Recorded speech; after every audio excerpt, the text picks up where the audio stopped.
Nag-aral din ako. Nag-accountancy, nag-pastoral, nag-doctoral, nag-juris doctor. Kaya hindi ko alam kung anong introduction ko. Government employee ba ako? Entrepreneur ba ako? Or college instructor ba ako? Tinatago ko yung background ko before. Tinatago ko siya. Inaral ko to for the past years. Actually, gusto ko inspire. I don't want to boost myself, but to inspire people. Dalawa ang kalaban ko dito. Ego and pride. Pero mo nag-aral ka ng law ilang taon. Tapos at the end of the day, nagtitinda lang pala ako nito. Diba? Grabe yung feeling na, pero mas madami kang matutulungan. Bakit ako nandito? Kasi may saying, you cannot give what you do not have.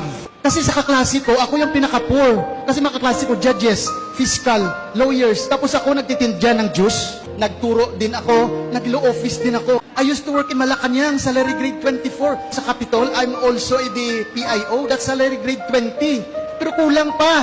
Kulang pa rin kasi ako, sickly ako. Pero ako kasi fighter ako eh. I used to be a bakero, panadero, tagatinda ng lahat-lahat. Insurance, direct selling, lahat na. Sabon na lang hindi namin natinda. Kaya thank you Lord na nagkasakit ako, na soften yung heart ko, nakita ko na there's more to life than anything else, na ma-bless ka talaga.